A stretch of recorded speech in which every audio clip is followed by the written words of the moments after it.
Hey everybody, this is Games Plus James, and welcome back to our Unity RPG tutorial series. Now, in this episode and in the next couple of episodes, we're going to handle creating a quest system for our game. It's something people have been asking about, we want to do with this series, and obviously, being an RPG game, we need to have various quests that our player character needs to complete along the way.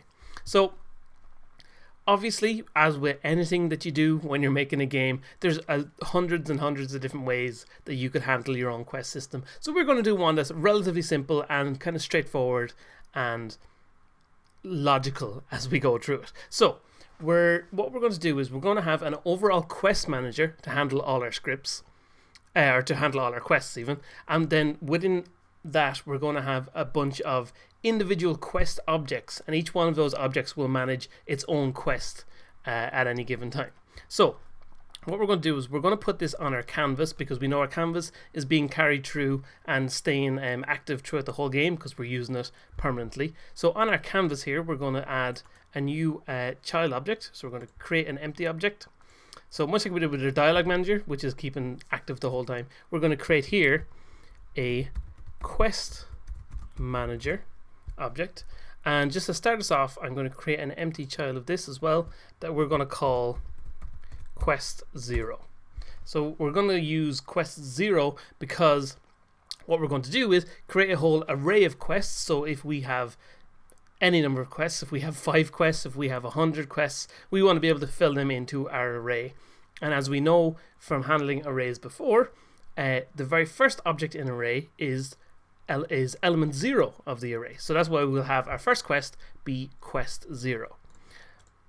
Okay, we'll create some extra ones of this. So we'll just duplicate these. And as you can see, they duplicate with a little bracket 1, but that's not what we want. We want to just set that to be quest 1, and we want to have quest 2. So just as an example, we'll have a couple of them in here. So we've got their basic little setup here. So let's create some scripts that we'll actually use to handle our quests. So we're going to create a new C# script that we'll call quest manager, and we'll create another C# script that we'll call quest object, and we're going to open both of these up in MonoDevelop. So it'll just compile here. We'll open both of these up. So obviously our quest manager is what we're going to use to overall handle our quests, and then quest object is what we're going to use to handle individual quests. So if we go in here into our quest objects here, okay, so we've got quest manager and we've got quest object. So in our quest manager, we need to know how many quests do we have in the game. So obviously we're going to need to create an array to handle how many quests we've got going on.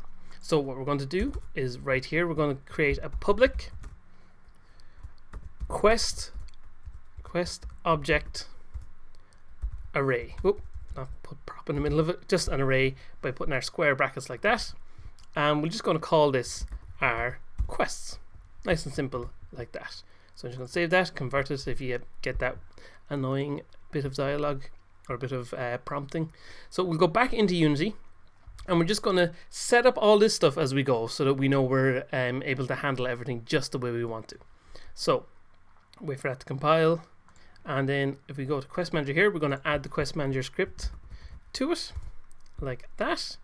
And then just on quest 0 for now, we're going to add a quest object script to that. And then in our quest manager here, what we can do is just drag quest 0 onto our quest array. And if we drop down that arrow, we see now our array has one element in it, and it's quest 0, and it's at element 0. So we want to make sure that whatever quests we have, we line them up properly so that they've got the proper element on them. So if we were to go to quest 1 here and add a quest object to that as well and drag that in, if we drag that onto quest, we see it goes into the number 1 slot, and we want to make sure that we keep that going. If we were to drag quest 1 again, we would have quest 1 in element 2, and that's not what we want to happen. So I'm just going to put that back to 2, so it deletes that one. We just want to make sure that we keep those consistent and making sense for us. Okay, let's go back in here. So if we have all those quests, we know that we're making reference to them. We also want to know if any particular quest has been completed at any point. So we're going to create another array, this time of just a bool array. So we're going to say public bool make it an array by putting our square brackets, and we'll call this one quest completed. And this will just be a way for us to keep track of which quests have been completed in the game. And what we want to do is that array obviously needs to be the same length as however many quests that we have in our game.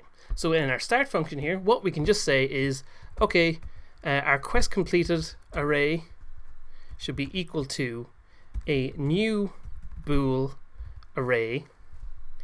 And what we want to do is set the length of this new bool array to be whatever length is our quests array here. So what we can say is quests dot length. So when you're creating an array like this, if you put a value between the square brackets, so if I was up here to say public bool 5 quest completed, that would create an array with 5 slots in it. So here we're creating a new array which is the same length of our quests. So if I have to save this and go back into Unity here, if we look at our quest manager, wait for this to compile, obviously our quest completed array will start out with a size of 0, but once we run the game we should see that it will immediately jump up to 2. So quest completed is 0, we'll hit play, and there we go, we get it popped up to 2. And obviously our quests are starting out as false because we don't want our quests to be automatically marked as true or anything like that. Okay, so for now that's all we're going to take a look at with our quest manager. We're going to come back to it before the end of this episode or anything, but we want to switch over to our quest object here, and we want to have a bit of a think about what we want to do with individual quests. So when a quest is going, there's a few basic things we want to have. When our quest starts, we want to have maybe a line of dialogue show up on the screen that says, hey, go do this thing, whatever that may be, who knows. Then we want to be able to excuse me, we want to be able to at the end of the quest obviously have another line of dialogue that will stop the quest, and then once the quest is complete we want to be able to make sure that our player can't do the quest anymore. So the way we're going to do this is we're going to quite literally, if we have a quest active in the game, we want to have that object active. So what we're going to do is start off with all our quest objects being deactivated, so they can't actually do anything. And then once our player starts a quest, that object will become active, and then we'll deactivate it once we're done with it. So let's set that up in here. So in our quest object, what we're going to do is create a couple of extra functions down here. So we're going to say public void, and we're going to have one for starting a quest like that, and we'll put our curly brackets, and then we're going to create another public void that we're going to call end quest, and we'll put that there like that. Okay, so we'll come back to start quest in a minute, but for when we're ending the quest, what we'll know at that point, our quest should already be active, and we know that what we want to do in that case is, okay, we want to deactivate our quest. So we can say game object dot set active false, like that. So that's one thing we'll want to do. Another thing is, once our quest is ended, we want to be able to tell our quest manager back here which or we want to be able to tell it that our quest is now completed. So what we can do is we're going to need to be able to make a reference to our quest manager and be able to tell it which number of quests is now completed. So we're going to need a couple of things up here. So we're going to obviously need a public int that we'll call quest number, so that we know what number of quests we're currently on. And we'll need a reference to the quest manager itself. So we'll say public quest manager, and we'll just call this the QM, just to keep it nice and simple. Okay, so we have our quest manager then. So then in our end quest, before we deactivate the object, because obviously we don't want to deactivate the object when we still have some things to do. So before we deactivate it, we'll go here and we'll say on the quest manager, we want to go to our quest completed array. We want to go to the number in that array of the current quest. So that's our quest number up here. So quest number, like that, and we want to set that to be equal to true. So save this, and then yeah, we'll just set one of these up here in our quest functionality here. So we're going to work for now with quest 1. We're not going to worry too much about the rest of them. We should actually just give a quest object script to quest 2 here as well. Okay, and in quest 1 we're going to do that. Now normally what we do when we have like a quest manager like this and we know it's only one static object, what we would do normally is add into our start function the quest manager here. But we could have quite a lot of quests in our game. Depending on what kind of game you create, you could have like 1,000 quests or something. So you don't want it doing 1,000 instances of finding the quest manager every time. So what we'll actually do is on our individual quest objects, what we're going to do is just drag the quest manager into that slot there, because we know they're not going anywhere. We're not going to be instantiating new quests or anything like that.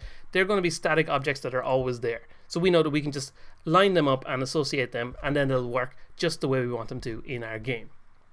Okay, so we're going to work at quest 1. So what will happen is we say on quest 0 we have that set to be 0. Quest 1 we just set it to 1. Quest 2 we want to make sure we set it to 2, like that. We want to make sure that as we're adding a new quest, you always want to make sure that you're keeping them consistent. So what will happen is when this particular quest ends, it'll go, okay, on quest number 1, let's go back to our quest manager, go into quest completed, find the element at position 1, which will be quest 1, and set that to be true. So then we can't when we start activating quests a little bit later, we're going to use a check to see if our quests have been completed, and if they have, then we won't be able to start a new quest. So we also, as I was saying, we want to be able to show some text when we either start our quest or end our quest. So to do that, rather than having each one of these have a reference to the dialog manager, what we'll do is on our quest manager, we'll have this have a reference to the dialog, and all the dialog will run through our quest manager then. So we'll create a reference here. We're going to create a public dialog manager, and this is going to function much the same way as our dialog has functioned in the past, where we're calling a new line of dialog. So our public dialog manager, that will call the DM, just nice and simple. And then what we'll do is below our update, we'll create a new function here, public void show quest text is what we'll call it, and this is going to take in a string called quest. Didn't need a tab there. Quest text. So what we're going to do is we're going to leave that empty for the moment. But so basically, what we'll do is we'll have a line here. So we'll have a public string for start text, and we'll have a public string for end text, like that. And then in our start quest, what we'll do is say, okay, we're starting our quest, so we want to say on the quest manager, we're going to call the function that we just created, which was show quest text, and we're going to send it the start text, like that. And we're going to do the same thing for when we're ending a quest. So say we want to have a message that says, well done, you completed the quest, or you found a magical pot of gold or something. So what we'll do is we'll copy this exact same line, but instead of using the start text, what we use is the end text, like that. So we're going to save that and then go back into our quest manager. So what do we want to happen when we're sending in this text? So we know that what we want to do is go to our dialog manager, much like we did with our dialog scripts up here, the dialog holder script. What we want to do is go to our dialog lines. We want to clear that list here, add whatever text we've added into our quest object. So say our start text here, say is we'll just have it by now or for now, just nice and simple, start the quest, and our end text will be just you did it. So on our dialog manager, basically what we want to do is when we start the quest, we want to send that line of start quest to here, and then we'll pop it up on screen, and we have our dialog manager all working already for us, so we don't need to worry about how are we going to handle that. So we need to basically run through and do that on our dialog manager. So on our dialog manager, we want to say dialog manager dot dialog lines dot, what we want to do is clear, but that functionality isn't just built into our Unity. So what we need to do is up here at the top, as we did when we were creating the dialog manager, we need to use our system dot collections dot generic, so that way we're able to access using lists. So then our clear down here will actually work for us. And then we want to say the dm dot dialog lines. Now that it's empty, we want to add whatever new line we're sending in, which will be our quest text. So we're going to say add quest text like that. Then we want to make sure that our dialog manager is reading from the first line. So the dm dot current line, current line is equal to 0. And then finally, we want to make sure that our dialog manager is actually showing. So we'll run the dialog manager dot show dialog like that. Okay, so we'll save this. We're getting a bit of an error here, but I think that's just because it hasn't updated that we're using the collections.generic. So we'll just save this and go back in here.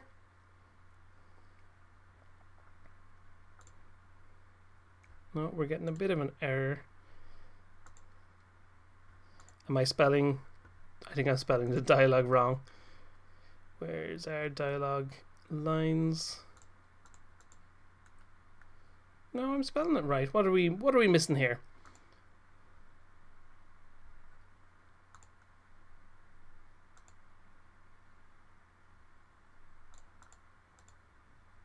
Oh, because I used an array, not a list. What am I doing? I'm doing the wrong thing altogether.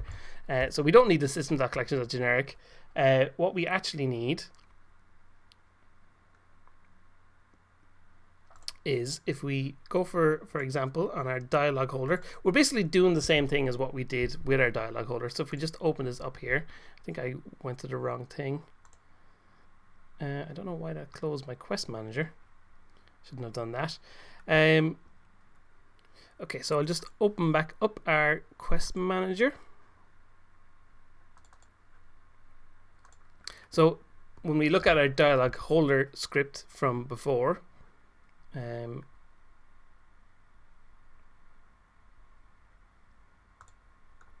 load from autosave, I'm just going to delete those two little lines that we added in there because they're obviously wrong. So when we look at our dialog holder from before, what we did was create an array, or we had an array of dialog lines, and we set that to be that and set our current line to be 0. So what we actually just need to do here is get that array and set it to be only one line and have the string quest text in that array. So we'll say the dm dot dialog lines is equal to a new string array of length 1, and we're going to set that one line to be equal to, so the dialog lines at position 0 is equal to quest text, like that. Okay, so what that'll do is whenever we call to show quest text, it'll take that one line that we're pulling from our quest object script. If we just open this back up here too, give it a second, there we go. So the one line that we're sending in from our quest object script, we're sending that over to our quest manager, and we're saying, okay, therefore on our dialog holder, we want to set that to be just one line array and set it to show what the quest text is. Now obviously, as we did with dialog before, we could actually use a whole array of stuff here, but we're wanting to show something a little bit different. That's why we're doing it a slightly different way. So that's the basics of our quest manager system here. Of course, at the moment, it doesn't actually do anything in our game. We've set up our quest manager. We've set up it to be able to handle a bunch of different quests here. So what we're going to do in the next episode is take a look at how to activate our first kind of simple basic quest, and then we're going to take a look at adding different kinds of quests, such as handling if our player collects. We're going to start off with just going from one point on the map to another. Then we're going to look at adding if the player collects an item, and then we're going to look at if our player has to kill a certain amount of enemies to pass a quest. So that's what we're going to take a look at in the next episode. Thanks for watching, and I'll see you all very soon.